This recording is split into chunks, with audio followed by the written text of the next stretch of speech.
Buenas tardes. Vamos a reanudar, digo reanudar porque desde hace unos meses todas las sesiones que veníamos teniendo eran online y digo reanudar porque es la primera vez después de varios meses que estamos aquí físicamente. Además, para aquellos que no puedan asistir, pues se está grabando esa sesión, de modo que se pueda ver desde casa cuando uno pues, pueda. Y estamos pues, en una nueva sesión de ese ciclo de conferencias organizado por el Foro Sensus Comuni y el Foro Universitas de Análisis Social, que llevamos entre Carlos Climent y yo, y que se trata de ayudar, dar herramientas a la gente joven que se está incorporando al mercado laboral o que en ese contexto difícil, el contexto no tras, sino porque todavía estamos en ello, ¿no? De la pandemia de la COVID, poder uno, si lo estima oportuno, dar un salto profesional, cambiar de ámbito, etc. Y en esas sesiones decíamos, la primera que tuvimos, que todas ellas, salvo 2 de las 9 sesiones creo que hay, las imparten personas que tienen más o menos la edad esa comprendida entre los 20 y 35 años, que es realmente el público destinatario, en principio, en fin, luego puede venir quien quiera aquí, lógicamente, esto es abierto y público, el público diseñado, pensado, porque normalmente son los que pueden tener más dificultades cuando quieren incorporarse en el mercado laboral en una situación pues, crítica como la que estamos viviendo. Dicho esto, pues yo tengo el honor de presentar, que lo voy a hacer muy brevemente, a Cristina Aznar Alonso, que, bueno, yo podría contar muchas cosas aquí, pero voy a contar muy poquitas. Yo conocí a Cristina cuando era adolescente, prácticamente adolescente, con lo cual hace que la conozco pues casi 2 décadas. Me acaba de decir, pues entonces ya la mitad de mi vida prácticamente. La mitad pues, de la mía sí. Exacto, ¿no? Es decir, que... Bien, él era pues una persona muy vivaz, con mucha energía. Recuerdo que formó parte de ese núcleo que en su día pues, organizamos y montamos e impulsamos la Fundación Universitas y tenía muy buena iniciativa y aportaba ideas muy interesantes y ya apuntaba maneras, desde luego. Y pues nada, de ahí pues entró en la universidad, hizo la carrera y ella pues ha ocupado desde que terminó la carrera muchos puestos directivos y en ciudades distintas, también ha estado en el extranjero, y de reconocer, no es que le reproche nada con eso que le voy a decir, pero de todos los títulos de este ciclo, este para mí es el más complejo, porque así como casi todos los títulos uno entiende cuál es el mensaje, yo no lo termino de entender, ¿no? Por mi falta de formación, desde luego, en ese ámbito que ella pues, tiene sobradamente. El título es Customer Experience, digitalización y personalización. Y de hecho, cuando yo le pregunté qué temas, me dio varios temas.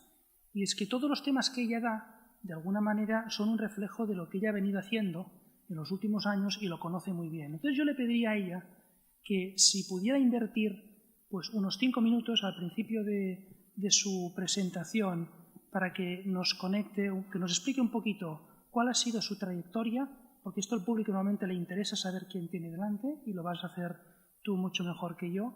Y verán que efectivamente el tema que me propones o que nos proponías en su día encaja perfectamente en los conocimientos que tú has ido adquiriendo a lo largo de estos años. Pues nada, sin más preámbulos y agradeciéndote lo que tengamos aquí hoy, pues te doy la palabra ya, Cristina. Adelante. ¿Se me oye? Creo que tengo... No, 5 minutos, bueno, primero muchísimas gracias Jesús por la introducción y por invitarme a estar aquí, que la verdad para mí, pues siempre hacer cosas contigo siempre me encanta poder ayudar y bueno, pues os puedo dar alguna pieza del conocimiento que he podido adquirir, pues estaré encantada, ¿no? 5 minutos son muchos porque tampoco he hecho tantas cosas, pero bueno, voy a intentar resumirlo y aprovecho también, bueno, primero es introducir un poco, pero también quería pediros perdón porque esta sesión la tenía que haber dado en noviembre, pero cogí COVID, con lo cual, bueno, ya he visto que durante estos meses habéis ido teniendo diferentes sesiones muy interesantes y ya os han ido contando pues todo lo que os podía interesar, ¿no? Que si quieres opositar, pues las diferentes opciones, que dónde buscar trabajo, que cómo estar con LinkedIn, etcétera. Entonces, conforme más tarde venías en la lista, más difícil es aportar valor, la verdad. Así que bueno, a ver si con mi experiencia os puedo contar un poco y he intentado contaros algo pues que os ayuda a diferenciaros en el mercado laboral que tan competitivo es ahora mismo, ¿no? Y que siempre yo, cuando salí de la carrera en el 2009, empecé Administración de Empresas en la Universidad de Valencia, hice un doble grado en la Universidad en École de Commerce en Francia, entonces tenía la doble titulación. Y aterricé en el mercado laboral en el 2009 y también había crisis, con lo cual entiendo perfectamente pues ahora lo que estamos pasando, ¿no? Lo que estáis pasando, o incluso mucha gente de mi generación que ya ha tenido distintos trabajos, pues está otra vez buscando trabajo, ¿no? Con lo cual voy a intentar plantearos cómo ser diferentes respecto a los otros candidatos que están por ahí. Está difícil, ¿no? Como os decía, en el 2009 que acabé la carrera yo ya me enfrenté a este problema, empecé a trabajar en consultoría, pues veía que era un ámbito donde podías adquirir muchos conocimientos diferentes y sin saber muy bien lo que quería hacer o lo que me gustaba, me parecía que podía probar muchas industrias, lo recomiendo, y es una muy buena escuela de formación, ¿no? Tras 3 años vi que quería continuar mi formación de negocio, hice un MBA en la Escuela de Negocios del IES en Barcelona y volví otros 2 años a consultoría. Y ya tenía bastante claro, durante esos 5 años de trayectoria laboral y otros 2 años de formación adicional, ¿no? Pues que me iba gustando todo lo relacionado con el cliente, lo que mejorara su experiencia o lo que tuviera relación, contacto directa con las personas, y también el ámbito estratégico. Y sobre todo, también me gustaba muchísimo, porque comparto esta pasión tanto en el trabajo como en mi actividad profesional, el tema de viajar, ¿no? Entonces, después de unos años de consultoría, pues me salió la oportunidad de irme a eDreams, que imagino que la conoceréis, el portal de internet, donde puedes comprar viajes, ¿no?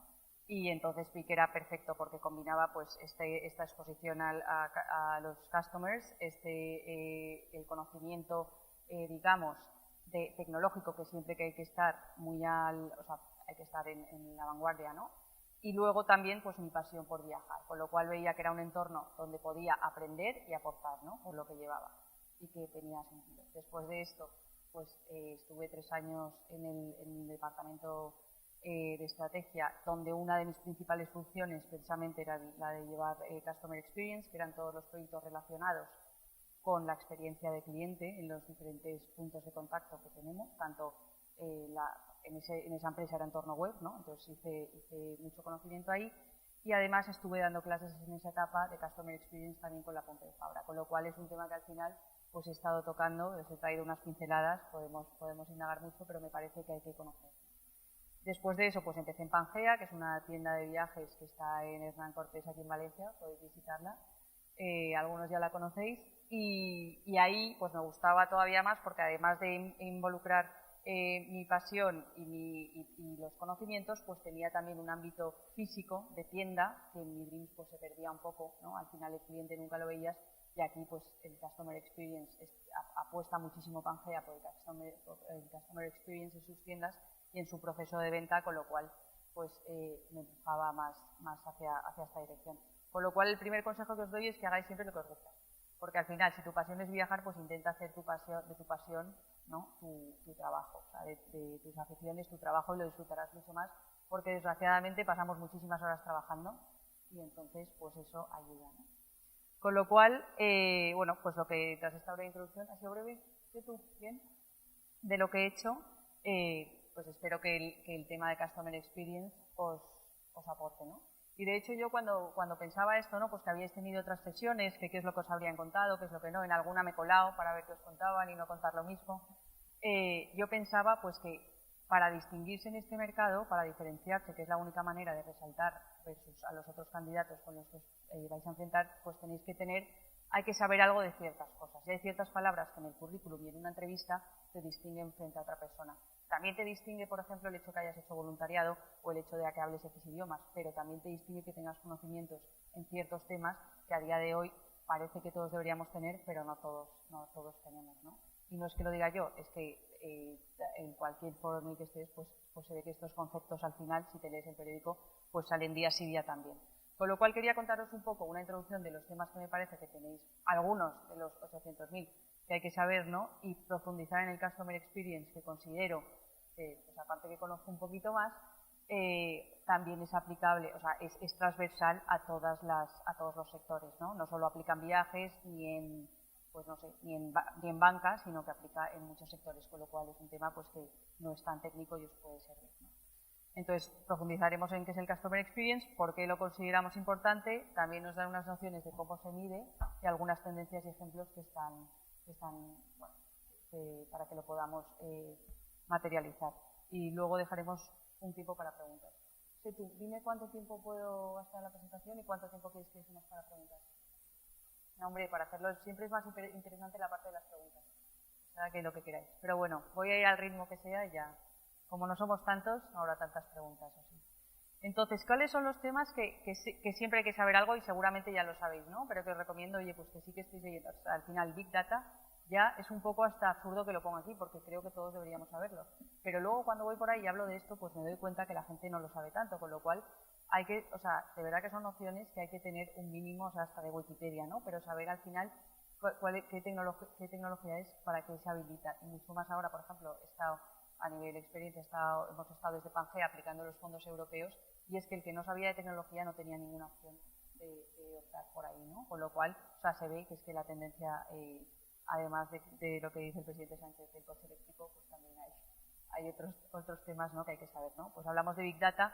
Con el Big Data, todos los datos que tenemos, que al final los datos son oro, o sea, son el nuevo oro, ¿no?, o el nuevo petróleo. El Machine Learning, esta tecnología que permite analizar los datos y predecir el comportamiento de los clientes y, por tanto, vas a vender mucho mejor y más adecuado y vas a aumentar al final la rentabilidad de tu empresa. Customer Experience, que es el tema donde nos enfocaremos hoy, ¿no? No solo predecir el comportamiento del cliente, sino poder mejorarlo para que el cliente esté hiper contento y te compre siempre a ti, aumentar su fidelidad, etcétera, ¿no? Hay otros conceptos que también son relevantes saber, no tan relacionados con la tecnología, pero sí más disruptivos, como la metodología de trabajo Agile, que ahora muchísimas empresas lo requieren. O sea, si os dedicáis media hora en LinkedIn a buscar las empresas, pues Amazon, no sé, todas las empresas ahora que están buscando, pues quieren que sepas trabajar en Agile Business Methodology.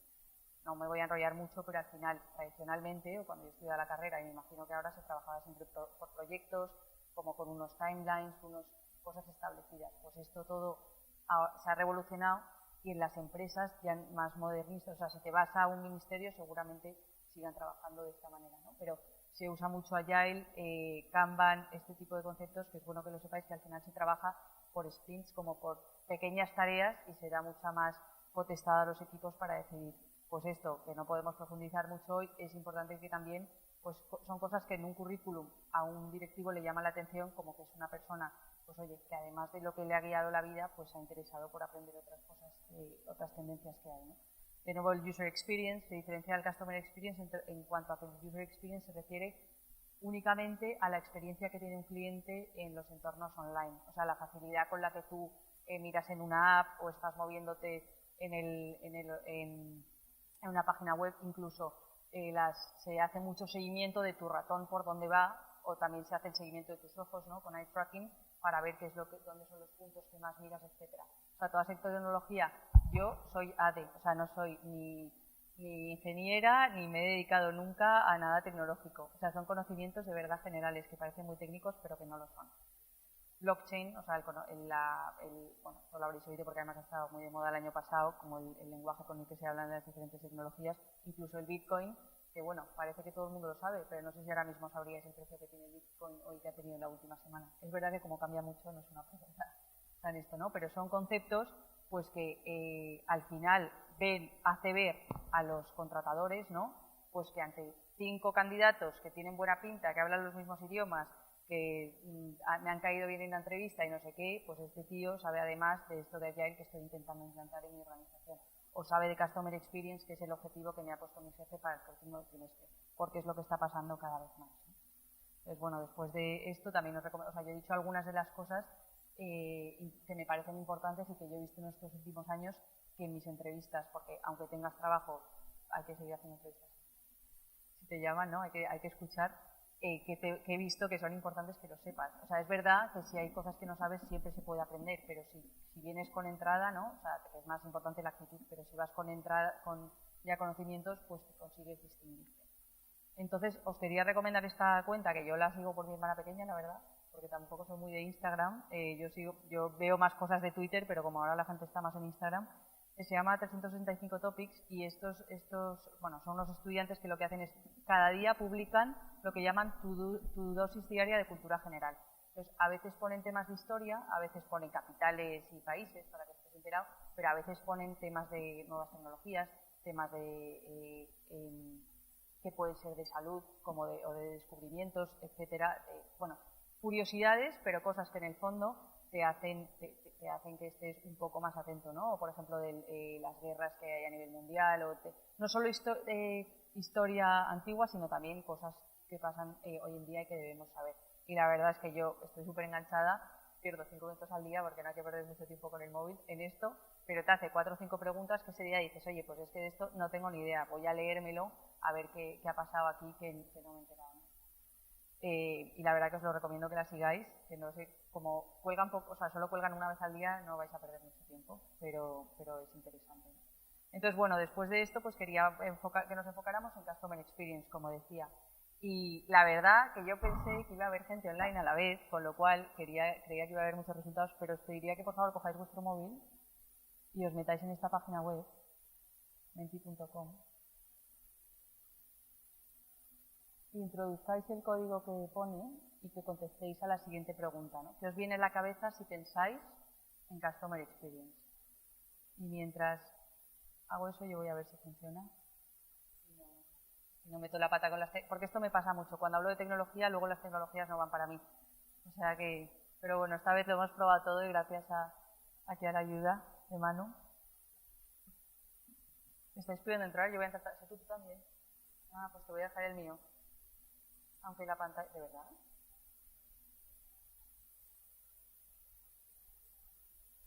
Nada. Me extraña que uno no lleve móvil, la verdad. Pero claro, así como vas a ver las últimas noticias, sé tú. Sí. Entonces, cuando pensáis en Customer Experience, ¿qué palabras os vienen a la cabeza?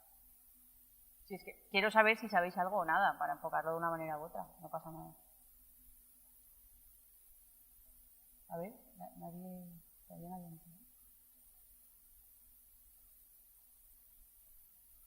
¿Alguno ha metido ya y no me está saliendo?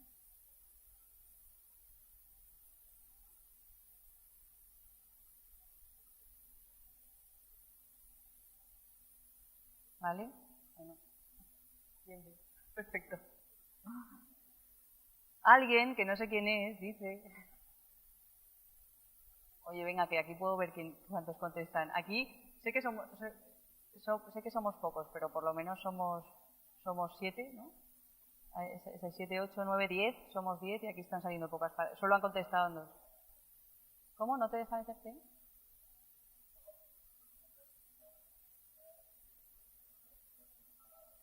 Ah, mejor, así ponemos más palabras. Pero no salen, todavía no ha salido, ¿no?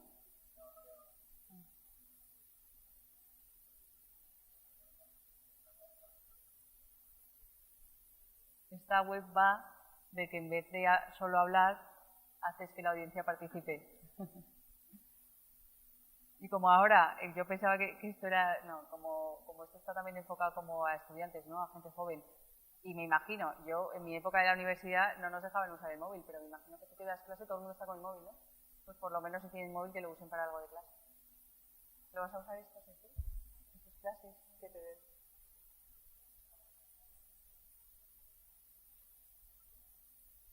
A ver, han 4, con 6 ya nos atosigo más. Pero venga, que son 6 de 10. Me lo veo aquí, ¿eh? Los que sois 5. 5. Yo creo que no se puede repetir.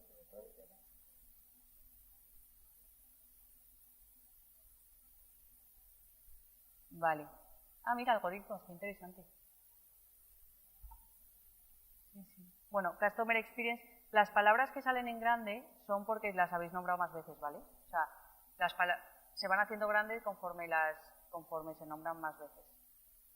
Entonces, pues, enter, que alguien ha puesto enter, viaje, world y cuándo son las que menos habéis nombrado, ¿no? Pero experience y customer son las que más habéis metido, seguido de personalización y especialización, diferenciación, muy bien, viaje, bueno, viaje que es para en mi caso, ¿no? Pero para todo. Work, me sorprende. Algoritmos, me parece muy interesante, esta no la había visto nunca y me parece que tiene todo el sentido del mundo. Entonces yo, que esta sesión la he dado hace ya, desde que empezó el COVID no la doy, pero la daba antes a gente de la universidad y gente de empresa, he cogido una de las sesiones que tuve, lo que decían, ¿no? Entonces, claro, Customer Experience es la más grande, ¿no? Porque al final es lo fácil. ¿Qué es Customer Experience? Pues Customer Experience, ¿no? Pero bueno, luego está Customer, experiencia de cliente, cliente contento, expectativas, ¿no? Me sorprende que nadie haya dicho expectativas porque normalmente la satisfacción del cliente va muy ligada a las expectativas.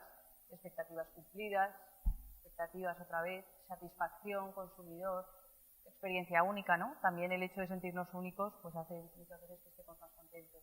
Personalización, efectivamente.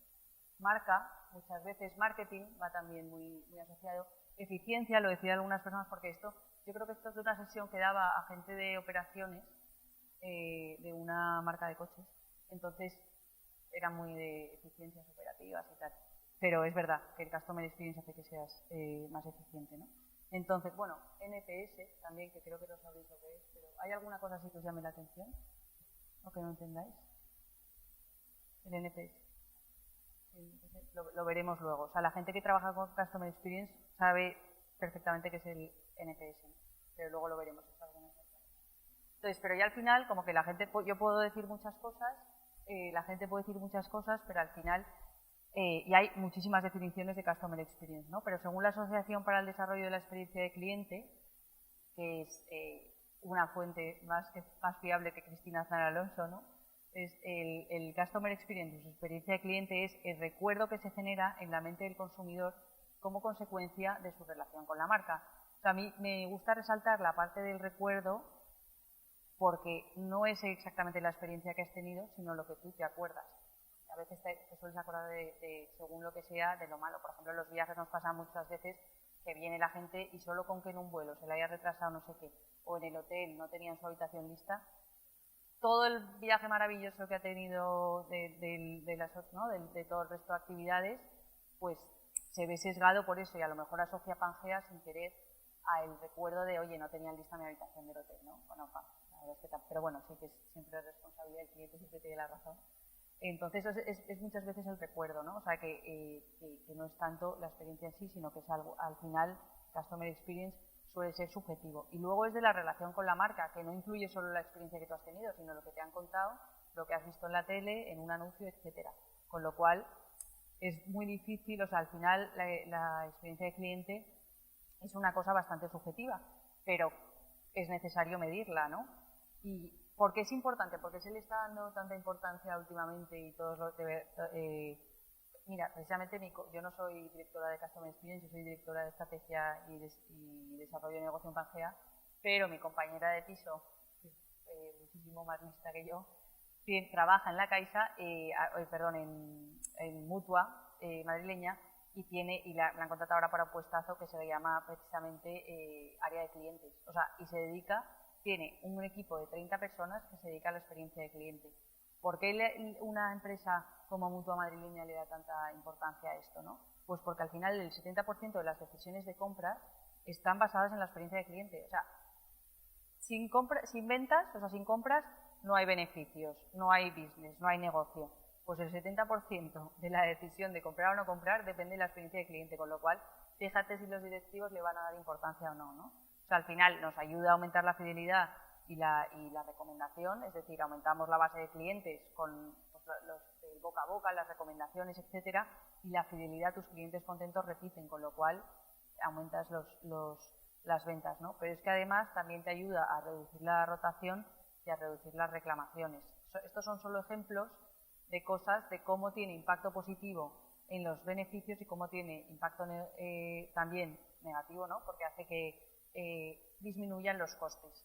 Al final, si tú estás dando una mejor experiencia de cliente, vas a tener menos reclamaciones, y si tú estás teniendo una mejor experiencia de cliente, está comprobado, creo que era el 46%. Bueno, no me hagáis caso porque hace tiempo que no lo veo, pero como que el 54% más o menos de la gente que trabaja de la rotación se debía a que no creían en lo que estaban vendiendo. O sea, porque los clientes, la rotación al final es, o sea, la rotación de una empresa, ¿no? Que los empleados salgan, que es un coste para la empresa porque hay que volver a contratar gente, educarla, o sea, darles training, etcétera. Entonces, muchas veces la gente que trabaja para una empresa que no se cree mucho el producto o que ve que la experiencia del cliente no es buena, es un motivo súper grande para que se quieran buscar otro trabajo. Eso para las empresas pues es mucho coste, ¿no?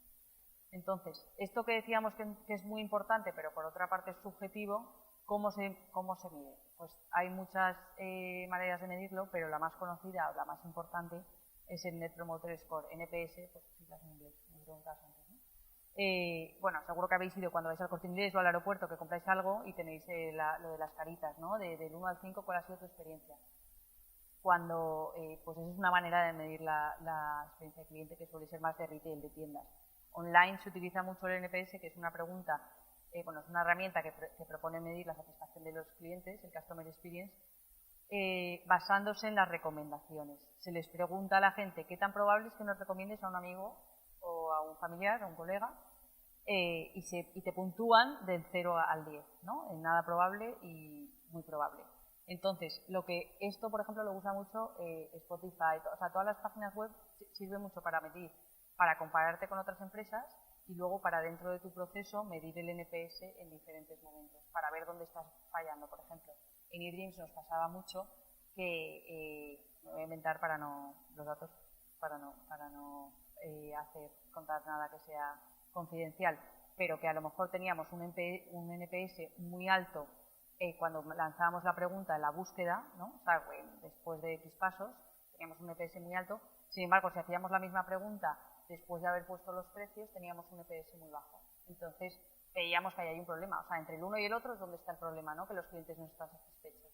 Porque en ese momento había una comisión que subía el precio, etcétera, y hacía que los clientes estuvieran descontentos, ¿no? Entonces, te ayuda mucho a mejorar en las empresas. Entonces, al final, ¿esto cómo se mide? Se mide como un porcentaje. Entonces, como os decía, se puede puntuar de 0 a 10 y entonces tú que eres profesor, es súper exigente esto porque del 0 al 6 se consideran detractores. O sea, toda la gente que te ha puntuado del 0 al 6 no te quiere. No es buen... O sea, si tú si quieres recomendar algo no le vas a poner un 6, ¿no? Del 7 al 8 se consideran pasivos y 9 y 10 promotores. O sea, solo los que realmente te ponen un 9 o un 10, que no sé cuántos pones tú, pero a mí no me ponían tantos, realmente son los que van a promover tu empresa. Entonces luego se mide el porcentaje de promotores menos el porcentaje de detractores. Y esto es lo que te da el número de NPS que tú puedes comparar con otras empresas a lo largo del tiempo. Además suele ser un número público, que las empresas cotizadas en bolsa suelen publicar. Entonces, según esto, ¿cuál creéis que puede ser el mínimo NPS que puede tener una empresa o un proceso? Tú has estado muy atenta. O sea, si es el porcentaje de promotores menos el porcentaje de detractores, que es un porcentaje, ¿no? Entonces, ¿cuál es el mínimo valor que puede tener? ¿Qué es lo peor que puede tener una empresa? Que no tenga ningún promotor, ¿no? Y que entonces que todos sean. Y entonces, ¿qué porcentaje tendrías aquí? Bueno, en resultado menos. Exacto. Si todos son detractores, tendremos un menos 100%, ¿no? O sea, puede ir, si todos son detractores, pues al final tendré 0 promotores, no sé si está por 100 detractores, o sea, el 100% detractores, me quedará en un menos 100. Y también, pues, lo más positivo pues es que sean todos promotores, ningún detractor y tenga un NPS del 100%, se llama. Esto es muy raro, nadie tiene un NPS del 100%. O sea, lo normal es que tengas un valor intermedio, pues oye, que 4 de cada 10 te recomiendan, a 3 les das igual, ¿ok? Y el 30% pues no han estado contentos, o incluso el 20% o algo así, depende. Entonces, una empresa que esto no está tan mal, la verdad, porque oye, 4 te están apoyando y 3 te están diciendo que no, a ver, esto es mejorable, pero tal, tiene un 10%. O sea, imaginaos, tú si sacas un 1, no sé, te dicen un 10% y a mí me suena, yo antes de conocer esto pensaba que era una nota fatal y sin embargo es una nota buena, solo que es exigente. Bueno, buena. Lo bueno más o menos se considera un 30, 40, 50%, pero un 10% no está tan mal, ¿no? Sin embargo, en nuestro baremo estaríamos suspendidos. Entonces, bueno, ya me dejo de enrollar. Yo os voy a poner algunos ejemplos, que he traído algún ejemplo gráfico, entonces, pues, que se ven ahora para mejorar la experiencia del cliente. Pues hay muchas tiendas que han pasado a ser inteligentes. No voy a poner la tienda de Pangea porque sería promoción absoluta, ¿no? Pero he traído otra, hiperpersonalización, cumplimiento instantáneo o asistentes inteligentes. Entonces, si queréis os voy a enseñar, bueno, la de personalización, pues os acordáis de las típicas Coca-Colas que podías personalizar, pero sobre todo se aplica para hacer retargeting, para que te muestren en el móvil o en el ordenador las cosas que tú eres más propenso a comprar, ¿no? Entonces, a mí que me salgan publicidad que no me aporta nada, valga la redundancia, pero si me sale que justo tengo, no lo he puesto, pero un ejemplo que es el que más me ha sorprendido, tenía que comprar una tostadora porque se estropeó. Y entonces me habían regalado un hervidor de agua caliente que tenía un diseño. Y yo había mandado una foto del hervidor de agua caliente. Pues Amazon me sugirió, oyó la conversación, vio la foto, etcétera, y me sugirió que comprara la tostadora que iba a conjunto con ese hervidor de agua caliente. O sea, lo compré 100%. La verdad es que me dio muchísimo miedo porque pensé, estos aparte que me escuchan, ven mis fotos, o sea, no entiendo muy bien. Porque habíamos comentado en casa que se había estropeado el tostador. Y es verdad que pensé, ay, mira qué bien a conjunto. Pero, claro, si me ponen otra tostadora que a mí no me pues en vez de comprarla ahí me voy al Corte Inglés y la compro, ¿no? O sea, que es muy importante la hiperpersonalización. O sea, eso ya es hiperpersonalización. Luego, por supuesto, la tendencia de lo inmediato. O sea, Amazon era como el rey de lo inmediato, en 24 horas te lo mando, pero es que ahora tiene Amazon Prime Now, que en 2 horas te lo mando. O sea, yo hago la compra, yo vivo en Madrid, pues cuando cojo el tren de Valencia a Madrid, hago la compra en el tren y entonces cuando llego a mi casa, llega la compra. O sea, es que además lo hago siempre así. Los domingos cuando vuelvo hago la compra tal y entonces como en 2 horas, desde que tú lo pides, en 2 horas te lo pueden entregar, pues ya, ¿no? ¿Y para qué? Entonces yo ya no hago la compra de otra manera. Bueno, pues la fruta sí que la compro de otro lado, pero ¿para qué voy a hacerlo de otra manera? Si esto no cargo nada y me lo hacen al momento que yo quiero y sé, como sé si vuelvo el domingo, lo que ya en los planes que voy a tener la semana, sé que compra necesito, ¿no? Los pobres Mercadona y Día que están debajo de mi casa ya no voy. Pero bueno. Y luego los asistentes inteligentes, ¿no? Al final Alexa, Siri, etcétera, pues yo no sé si alguno tenéis, pero yo sí que tengo Alexa en casa. Y vamos, es una maravilla. De nuevo, es la que hace que te manden luego la tostadora que te toca, pero que te impresiona bastante, pero bueno, también te facilita mucho la vida, ¿no? Y nada, quería acabar con un vídeo de tiendas inteligentes que a mí me ha gustado mucho. No me paga CaixaBank ni nada, pero es una tienda que está aquí en Valencia. No sé si habéis estado en una tienda all-in-one, pero a mí la banca siempre me ha parecido, y de hecho, no lo he contado, pero mi experiencia laboral empezó en banca. Mi primer trabajo fue en Ginebra, en el Banco Santander. Y me gustó tan poco que ni lo cuento. No, pobre, si me escucha Santander. Fue fenomenal, pero es verdad que la banca siempre me había parecido un sector un poco más, menos divertido, digamos, que los viajes, ¿no?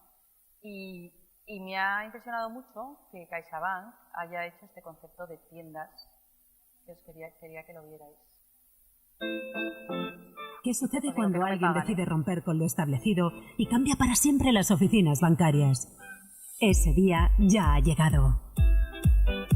Presentamos All-in-One, un nuevo concepto de banco en el que lo humano y lo tecnológico se unen para ofrecer el mejor servicio. Un espacio diferente, innovador y pensado para clientes y no clientes, particulares, autónomos, empresas o banca premier y privada, todos en un mismo espacio. Un lugar único, con todo lo necesario para llevar la experiencia cliente a un nivel donde atender sus necesidades financieras y no financieras. La última tecnología para que su visita sea más ágil y cómoda. Pantallas LED envolventes y ambientación musical para vivir una experiencia inmersiva sin precedentes. Lugares donde gestor y cliente puedan compartir un café durante la visita. CaixaBank Talks, un foro para poder compartir y conversar sobre aquellas cosas de la vida que de verdad importan. Cajeros con biometría para que tus gestiones sean más rápidas y seguras sin necesidad de recordar el PIN. Horario ininterrumpido para que el cliente pueda ir cuando más le convenga. Esto es All in One, los espacios de experiencias bancarias más grandes de Europa. CaixaBank. Escuchar, hablar, hacer. Bueno, ya lo creo que si no parece que voy a pedir por eso. Esto es cuando entras en la tienda, te localizan que has entrado, si tienes la app, bueno, eso Pangea también lo... Si tienes la app te localizan y entonces ya vienen a por ti. Oye, que veo que has llegado. Bueno, si no tienes la app te puedes registrar como que has llegado y entonces ya viene alguien a por ti. Y claro, es una gota. Y encima ahora con COVID, hay que controlar todo el registro de la gente, etcétera. Así que nada, esto es lo que os quería contar yo. Y no sé si tenéis algún tipo de preguntas. He dejado ahí mi mail también por si queréis luego preguntarme a futuro lo que queráis. Estoy a vuestra disposición. Muy bien. Cristina, muchísimas gracias. La verdad es que cuando has empezado a hablar, en los 2 o 3 primeros minutos ya he entendido lo de Customer Experience y todo lo demás ha sido ya profundizar. Tienes una gran capacidad comunicativa, eres muy clara, ¿no? Bien, ahora podemos quizás tiempo para preguntas, ¿no? Yo creo que se pueden hacer preguntas sobre la cuestión en concreto en la que ha centrado su exposición, pero por otra parte, si alguien quiere hacer una pregunta de su ámbito profesional, de su trayectoria, también se puede hacer. Sí, no, por supuesto, y luego también deciros que yo tenía algún vídeo preparado de Pangea, si queréis ver lo que hicimos de verdad, o sea, en realidad a mí la tienda de Pangea me gusta más que esta, pero no me parecía hacerlo. Claro. Y como sé que algunas están Pangea, la tienda de Madrid. Muy bien. Bien, no sé si alguien quiere hacer... Rosé.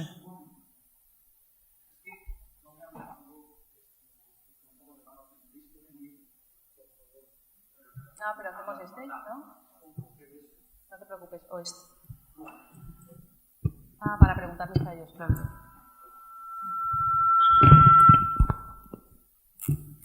¿Se me escucha? Vale, sí. Nada, en primer lugar quiero agradecerte la ponencia porque ha estado muy interesante. Yo creo que se ha entendido todo bastante bien.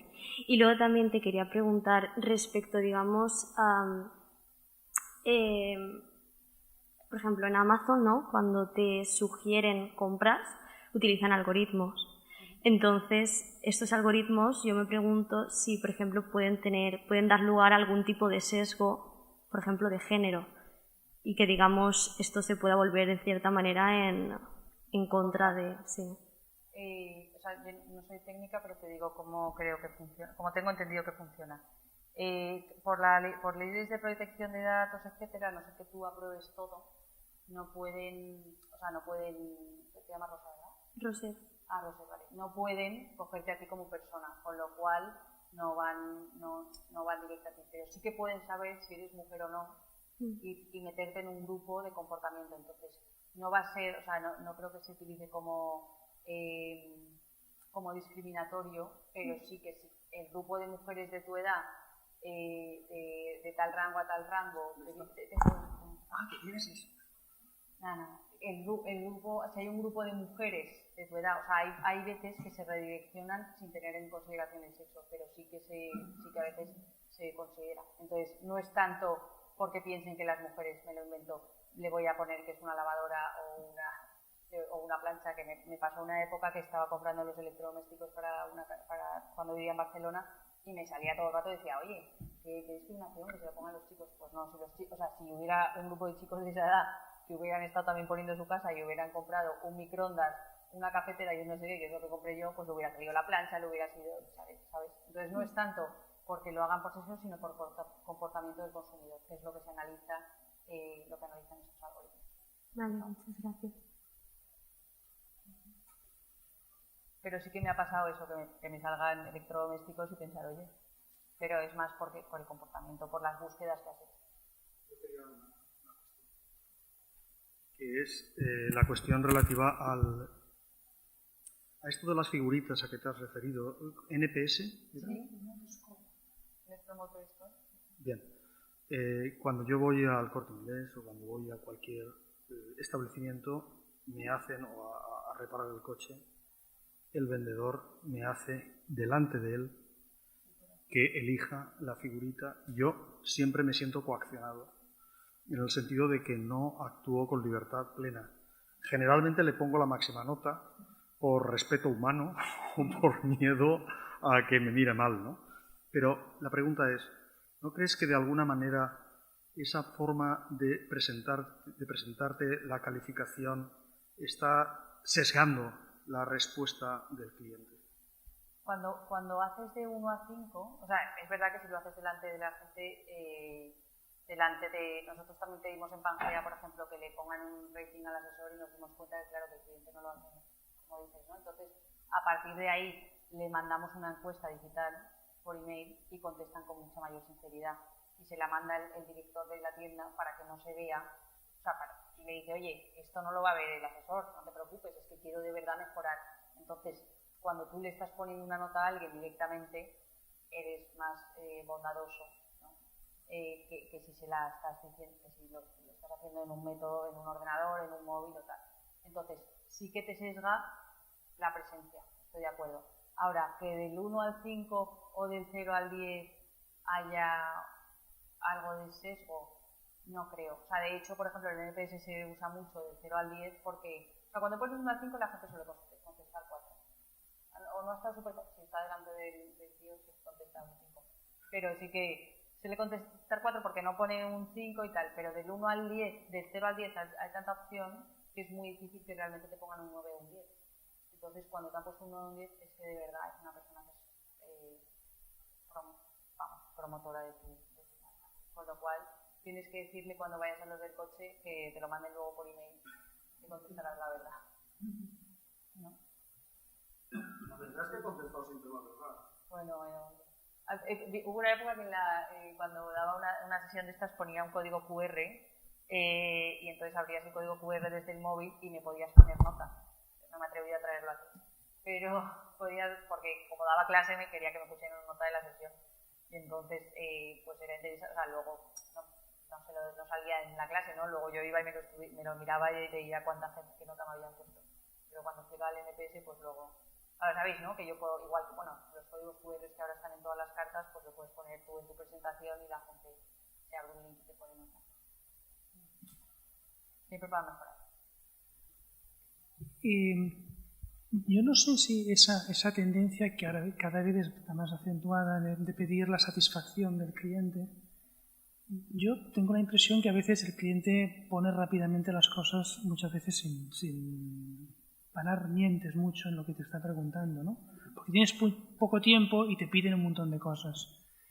Y luego que otra cosa que tiene que ver con eso es que ahora mismo se llevan de un modo los negocios que casi todo es online. El trato personal casi no existe, ¿no? Es decir, Entonces yo no sé si hasta qué punto eso perjudica la satisfacción, porque el cliente que está muy familiarizado con las herramientas esas, pues funciona estupendamente y le resulta muy rápido. Tú lo has comentado, ¿no? Haces la compra cuando vas hacia Barcelona o hacia Madrid, ¿no? Pero otras personas quizá lo que prefieren es ir ahí y ver al... Claro, evidentemente imagino que la satisfacción es más fácil pedirla cuando haces una operación online que cuando la haces presencialmente, porque tú vas al Mercadona y no te preguntan ahí sobre la marcha, pero cuando haces una cosa online sí te la piden más, ¿no? Si yo no sé hasta qué punto esto influye un poquito en el tipo de cliente, de qué generación pertenece, si prefiere o valora más la relación personal o las compras y operaciones que se hacen online.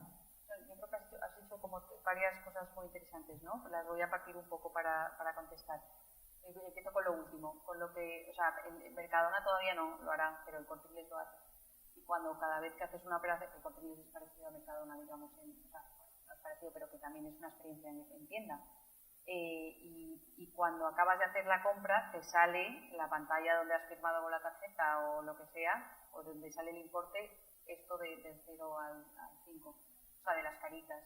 En los aeropuertos te sale, o sea, hay tiendas que todavía no lo tienen, pero que sí que se va teniendo. Y es verdad que al final es mucho más fácil medirlo en modo digital o no, porque te voy a explicar por qué. Y voy al segundo punto interesante. El NPS siempre va de la mano de la tasa de respuesta. Es muy difícil que todos los clientes a los que les haces una encuesta te contesten. Entonces, si tú tienes una tasa de respuesta de un 2%, pues puedes analizar los datos, pero claro, es una muestra muy pequeñita de tus clientes, ¿no? Y además suelen contestar los que están enfadados más que los que están contentos.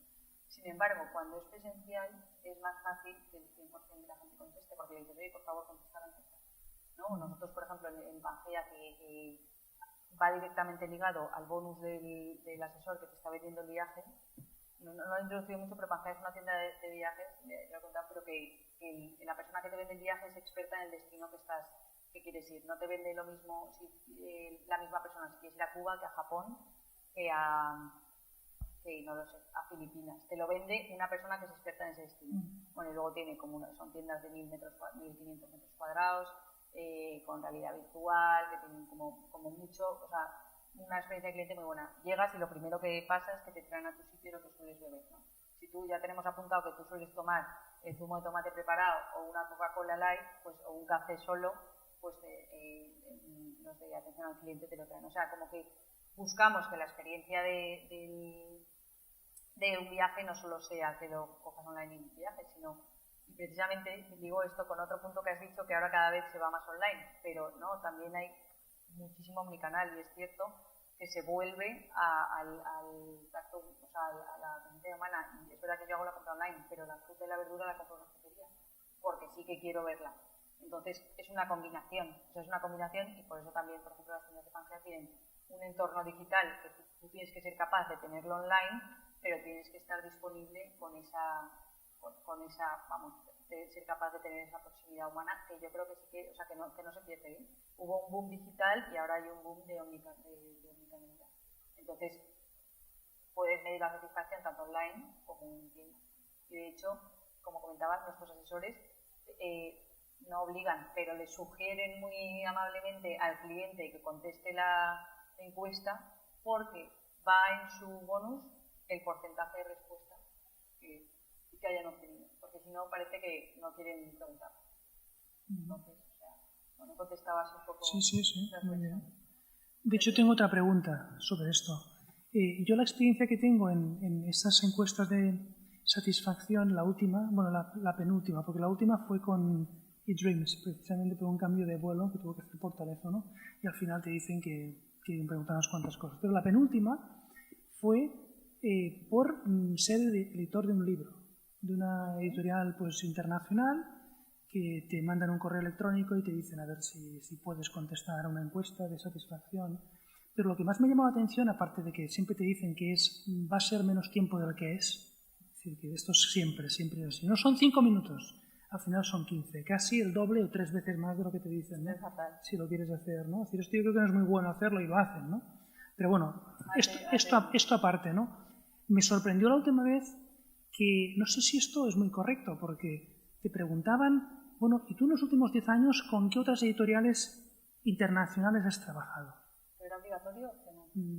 Bueno, no me fijé si era obligatorio, pero te preguntaban eso. Y una vez contestabas, entonces empezaban a hacerte preguntas comparativas entre qué tal es esa editorial donde has trabajado en comparación con nosotros, con el que acabas de trabajar.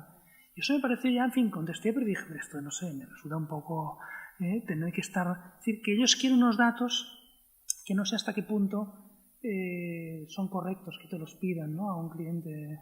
Bueno, imagino que un problema legal no habrá porque ellos, en fin, se cuidan muy mucho de no incurrir en una ilegalidad, pero queda estéticamente feo, podríamos decir, ¿no? Es decir, que te pongan parámetros de comparación con otras editoriales. No sé qué opinión te merece eso. Yo soy un poco...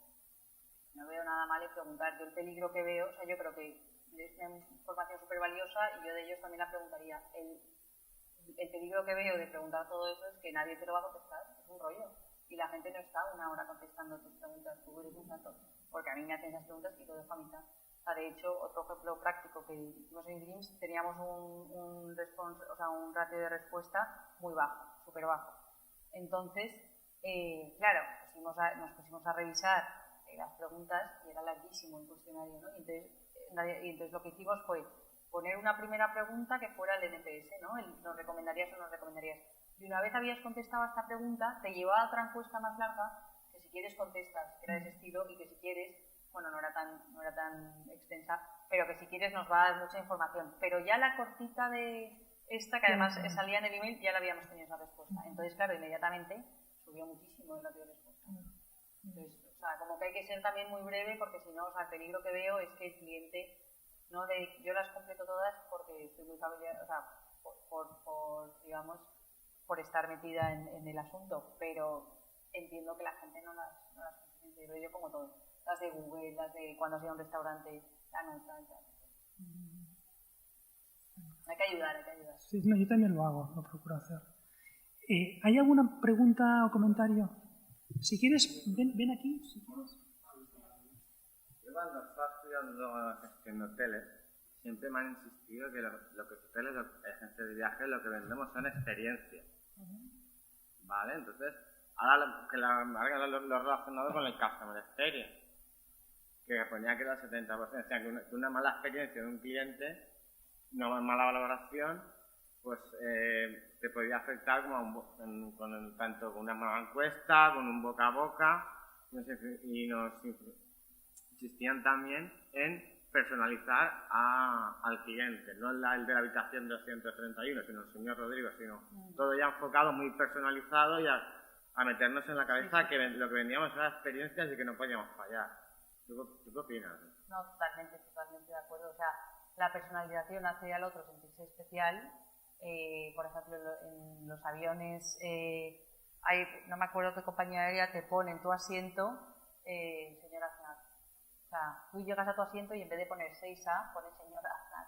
Entonces eso, que parece una tontería, me parece, vamos, o sea, esa personalización hace que de verdad que quieras elegir. Además te dice, pasa la azafata y te dice, hola, buenos días señora Aznar, porque como lo ve, entonces, vamos, que tampoco es muy difícil para ella, pero hace que tú vivas una experiencia diferente, que no es solo un vuelo y eres un pasajero más, ¿no? Y fíjate que es un vuelo. Claro. Entonces, estoy completamente de acuerdo con eso. En los hoteles, precisamente, que además, que es experiencia, que tienes muchísimo, o sea, que no solo es la habitación, sino que tienes muchísima experiencia alrededor del o sea, que ahora se tienes que si el spa, que si el gimnasio, que si no sé qué, los restaurantes, los hoteles ahora no solo sacan dinero, digamos, de la habitación en sí, sino que tienen mucho beneficio de la venta cruzada, entonces, y de la repetición y del proceso. Entonces, estoy completamente de acuerdo. Además, a mí me gusta mucho el mundo de los hoteles. Sí, bueno, es una mala época, pero bueno, los mejores aguantarán. Es de oportunidades también. No sé si hay una pregunta más. Si no, me gustaría hacer la última cambiando un poquito del tema. Y el tema es, tú has dicho que empezaste a trabajar en el año 2009 cuando la crisis que empezó en el 8 pues estaba ahí, ¿no?, completamente presente. Quizás no estaba en su momento más fuerte, pero ya estaba ahí muy presente. Sí, nos costó a todos, entonces, ¿no? Luego has comentado que me imagino que en ese contexto gente con la que estudiaste pues tuvo sus problemas de incorporarse al mercado laboral en ese momento y sin embargo tú entraste. Luego también has comentado que actualmente incluso gente que ha estado trabajando estos años pues ahora está experimentando dificultades, está buscando trabajo, y son gente, digamos, de tu generación, de tu quinta, que terminaron la carrera más o menos el mismo año en que tú terminaste.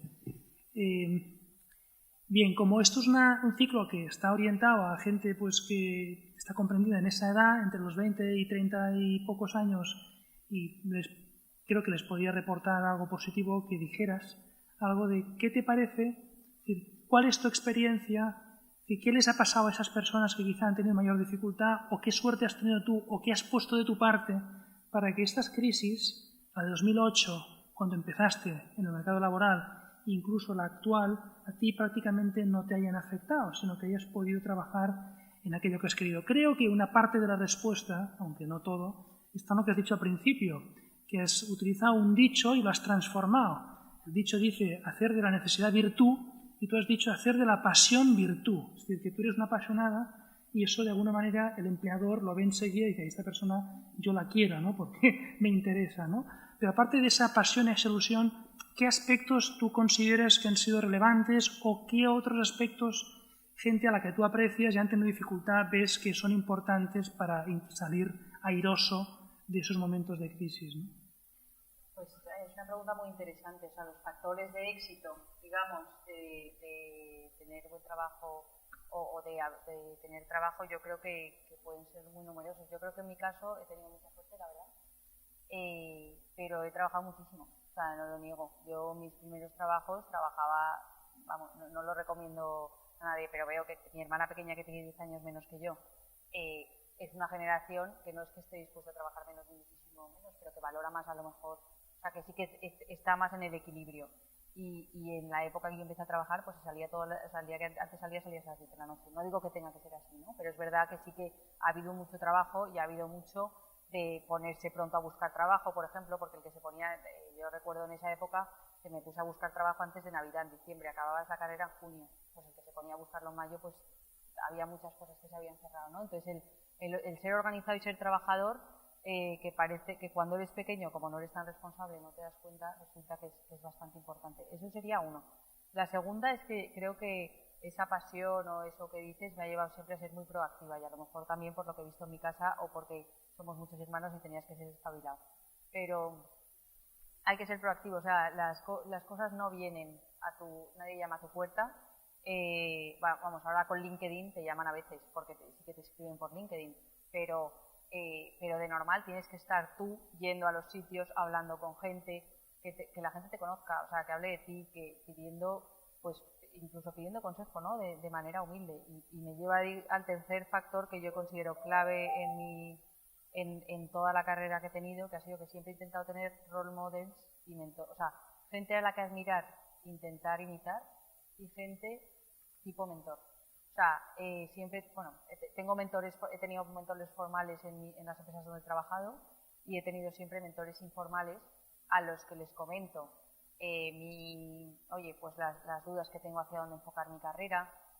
Pues yo siempre había tenido muy claro en 5 años dónde me veía. Desde que acabé la carrera, pues decía, desde que empecé la carrera decía, cuando acabe la carrera yo no sé qué, luego cumples lo que cumples. Pero bueno, si tienes ya esa visión y sabes hacia dónde, y trabajas por ello, y alguien te ayuda a definir esa visión, pues es mucho más fácil que llegues, ¿no? Entonces, siempre tenía bastante claro dónde quería ir, y cuando no lo he tenido claro, he pedido opinión a estos mentores que he tenido. De hecho, hubo una época de mi carrera que estaba un poco más perdida en ese sentido, que mis mentores, que en la empresa donde estaba en ese momento, pues no te ponía este mentorship, ¿no? Que a mí me había ayudado mucho consultoría, y contraté un coach ejecutivo que me ayudara a guiarme, ¿no? Y de hecho, pues no gracias a ella, pero sí que en gran medida pues promocioné en el puesto donde estaba, enfoqué hacia donde quería mi carrera, y me ayudó mucho a verlo. O sea que pedir ayuda y tener gente, mentores o gente, modelos que seguir, yo creo que es fundamental para ir creciendo, la verdad.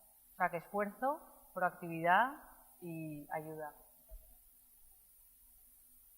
Pues la verdad es que es una buena respuesta para concluir la sesión de hoy. Cristina, muchísimas gracias por estar aquí. Es decir, que propusiste varios temas, no descartamos que vengas otra vez con algún otro tema que habías propuesto. Te lo agradecemos un montón también por el servicio que supone para ti, porque en fin, tienes una agenda muy cargada, la conozco bien, y aquí has estado con mucho gusto y con mucha pasión al mismo tiempo. Muchísimas gracias. Gracias.